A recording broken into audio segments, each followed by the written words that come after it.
So John, tell me, why does college invest in the first place? Because I thought that college as a charity, all money should go into research and education and not into investment.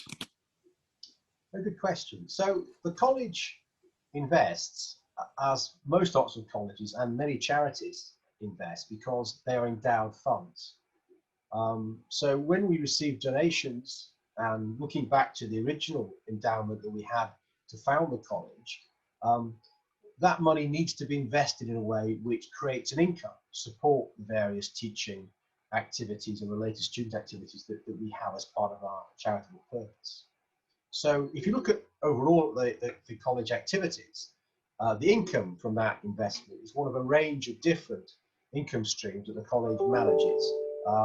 Traditionally, the biggest part of that, and still a significant part of that, are academic fees. They're now down to about 25% overall of college income. Then we have very vibrant conference business.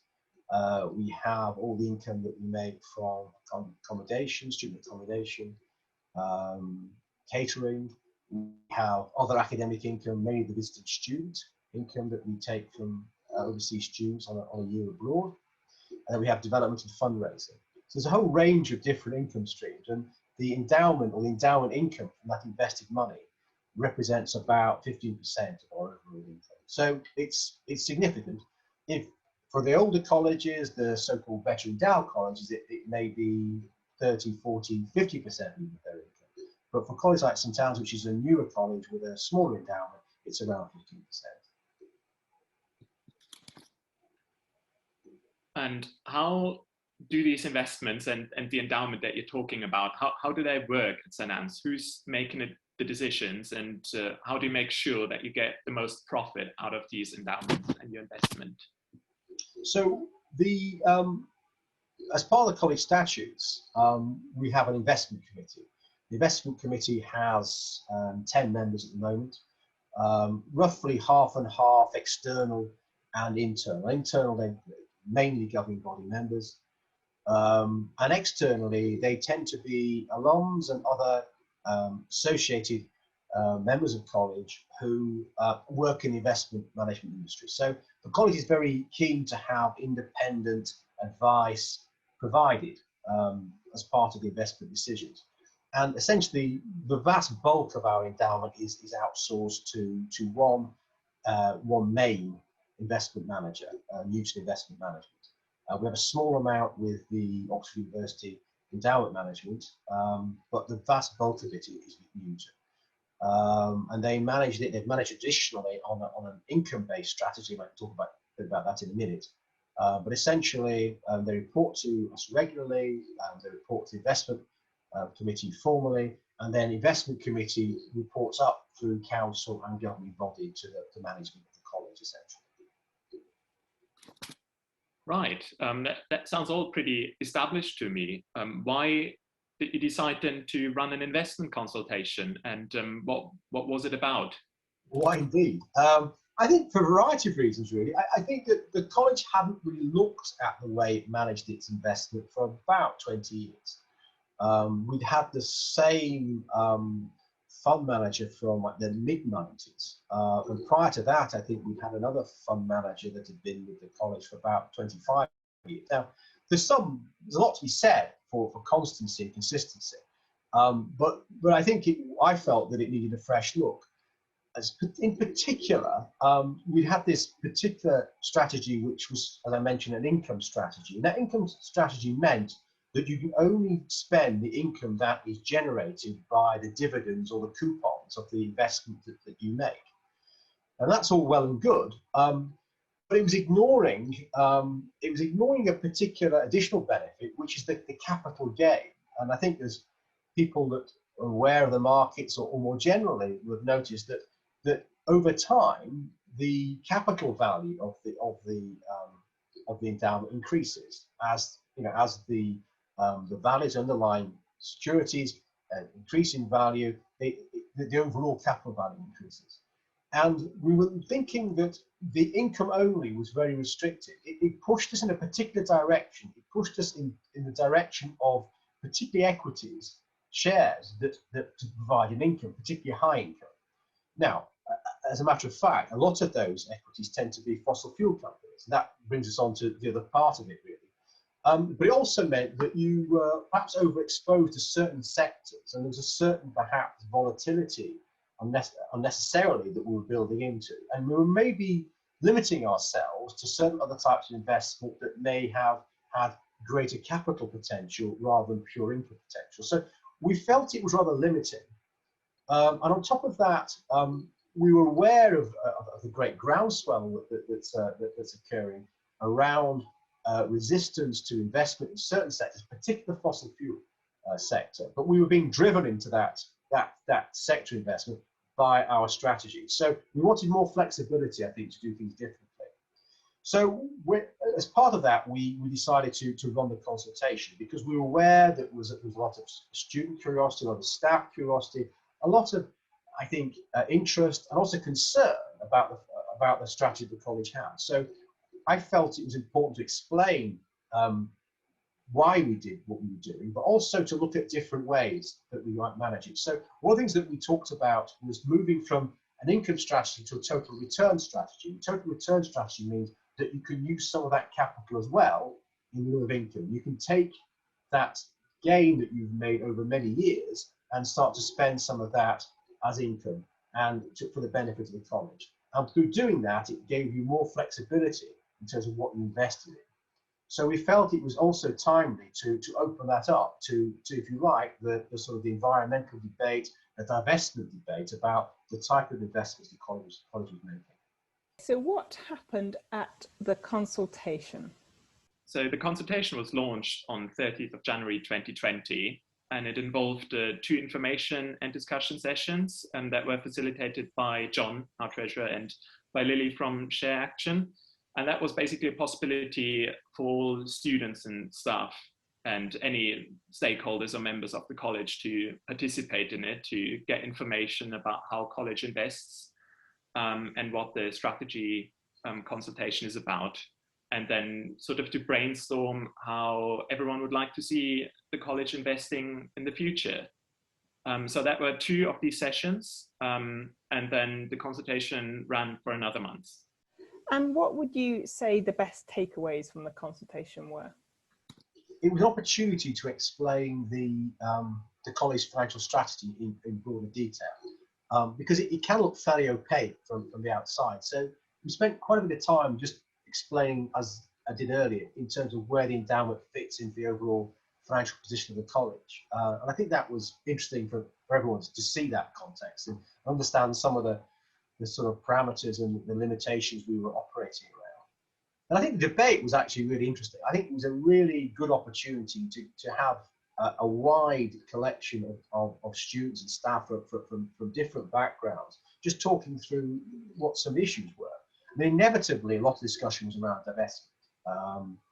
At one stage, we did this interesting exercise where the facilitator, Lily, asked us all to stand in a range across the room in terms of what our views were on divestment. And there was quite a collection down one end. It was quite visible to see the sort of the physical representation of that. But notwithstanding that, we had a very good discussion, I think, around the pros and cons of it. And this has been rehearsed both in the investment committee and also the governing body and beyond. And I think the details of that are broadly the whole issue about social license and the ability to operate and what sort of signal investors make and the active role that investors ought to be making, even for relatively small endowments like ours. Then also that whole opportunity about engagement. So if you do divest, do you lose some opportunities to engage? So I think it was a very good discussion, I think. And of course, then we went forward as part of that and did what we did. And what actions has St Anne's taken since the consultation? Well, we moved away from a pure income strategy to a total return strategy. That's the technical side. But having done that, it gave us the flexibility to divest. So there was no particular reason then to continue investing in the types of equities that we were. So on balance, we decided that we would divest, and we weren't alone in that. A number of other colleges were doing something similar at the same time. And also the university was taking a new direction through its own endowment management. So it was giving a fairly strong signal on the back of some of the work that the Oxford Martin School had done about one of the best ways that investors can actually operate. So that's what we did. We also stopped investing in mining stocks and armament stocks as well. Again, this was some of the feedback that we received from staff and students. And so we were responsive to that.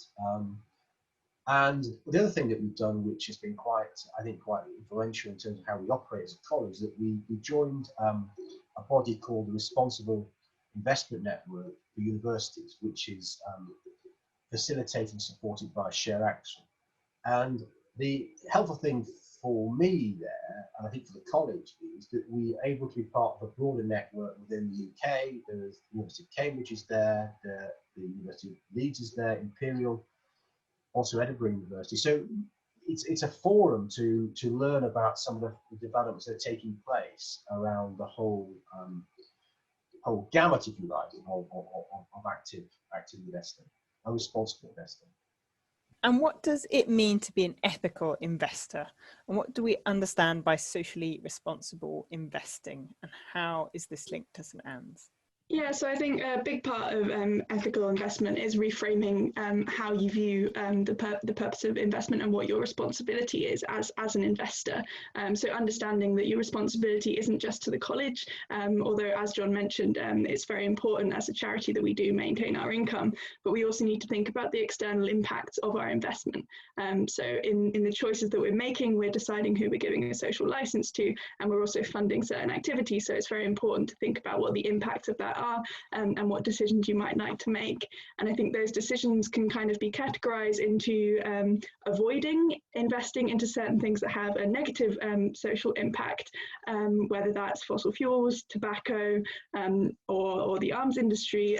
But then going forward, the important thing to look at is how can we reinvest in an ethical manner into businesses that are promoting positive values and will have a significant positive social impact.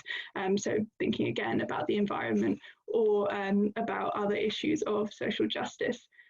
Historically, this has been something that you might think about a small portion of your funds being invested in a socially responsible manner. But now I think college has an opportunity to look at the portfolio as a whole and develop a set of guiding principles that determines where they're going to invest in the future. And that's something that I'm sure that lots of people within the college will be able to have their input on and decide what it is that matters to them and how that can be reflected in our investments. Yeah, I think Emily's covered a lot there, but I think the important thing is the investment policy going forward is something I think which represents all the students and the staff of St Anne's. You know, as a JCR member and Emily's the environmental rep, I know the amount of work she puts in and the whole committee puts in, as well as the MCR, in being, you know, conscious in this way and making decisions accordingly. So I think it's really nice that and really important that this is throughout college. And I think John and the financial team have done a good job of trying to translate that into the larger, sort of more impactful parts of college in throughout this investment policy. So I think it is actually nice to know that these decisions at the bigger, sort of more important scales are similar to the ones that we're making on a smaller scale throughout college. So I think it's an incredible change, and I think it's something that all the students are really excited about and wanting to hold the college accountable, but also ourselves. It makes it easier to hold ourselves accountable as well. So that leads on, I think, quite nicely to where we're planning to go with the next stage of this, and that really surrounds the work that has gone into and will come out of the responsible investment policy. So with that takes, as Emily and Dylan says, it takes it to a stage where you're looking at, practically speaking, what you actually mean by investment and active investment and responsible investment. And so if you like, we've covered the exclusions to a large extent. back in the summer. So actively speaking, what do we want to achieve? So I think there are three parts to this, broadly speaking. I think there are setting out the broad principles of what we want to achieve. And I think to a large extent, we're looking to internationally agreed principles, the PRI, the Oxford Martin School, the relevant social principles that have been very much in focus in the last 12 months particularly. So working around those, there's no point inventing the wheel, but working around those. And then the next challenge for us as a college is, practically speaking, how we work with our fund managers. Now, the good news is that the whole world is moving in this direction. It's a lot easier to do than it was, say, 5, even 2 or 3 years ago. So it's all about how we work with them and then how they engage in the companies they invest in. So what sort of priorities, what sort of instructions, what sort of filters are they applying to the companies they invest in, and how they work in those companies to actually work around the principles that we and other investors are setting. There's the engagement, there's meetings, also voting. It's how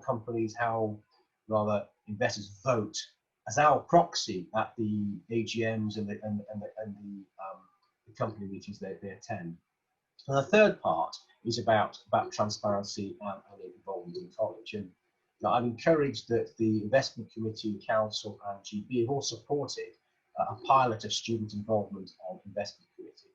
So that's something we'll be looking to launch later this year. And we'll be working with the student bodies about how best to arrange that, who are the right people to be on these committees, how might they be trained, what sort of training might they want, and how do we get them comfortable in that type of involvement. Yes, I think that's a very important point there, John. From a student perspective, we very much welcomed how transparent college was in consulting us and consulting the wider college family in this investment review, which we think is a very important part, because we are all working towards a common goal, and we all have very similar interests in that regard. And the two consultation sessions that we had was a great example of how you can involve everyone who has an interest in the college to be involved, to get their opinion, to get their information in. And it's good to hear that college would like to keep that up and to keep that transparency and involvement with the wider college family. Yeah, and just following on from that, Lucas, I think all of us are very excited to be part of that process. And I think the consultation has allowed us to have a base knowledge set in which we can now build on and hold college accountable. And almost like how John said, they'll talk to the managers, we'll talk to college in the same way and see how they're following up, I think, which is a really exciting part of all of this. And it allows and builds for us to become a closer college. And as I said earlier, aligning all of our goals together. Yeah, the consultation, especially the events that were hosted where we were able to have an active discussion, everyone in the room together, sharing their opinions, and even within the time span of the session, changing their opinions. It's an incredibly positive thing, which I think we can work forward from now, and realise that if we want college to work towards a particular goal, if we want our investments to be serving a particular function, then what we need to first do is make sure that that is understood by everyone in college, that our views have been heard. And I think going forward, we're definitely going to have the possibility to do that, which is very exciting.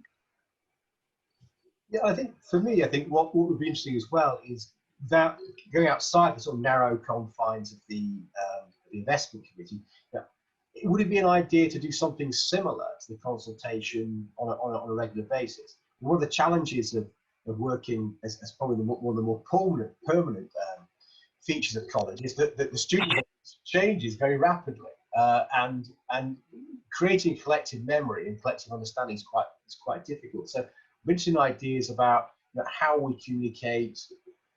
Online is helpful, but I think we're all getting a bit zoomed out. But to the extent we all can get back together, maybe doing something as part of the induction we do for freshers, and more regularly on an annual basis, or whatever sort of time frame, might be useful to understand a bit more about what might work there. Yeah, I think definitely, and that additional sort of note to freshers would be useful, but also within our committee roles, I think all of us have a better understanding, and I think we're all preparing to share that understanding to the next committee.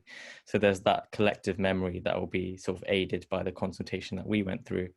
And then as things change, and sort of maybe as there are more important landmarks in our investment policy, if those consultations take place or updates take place, even in our newsletters, I think everyone would be very appreciative of that, and it would really help college.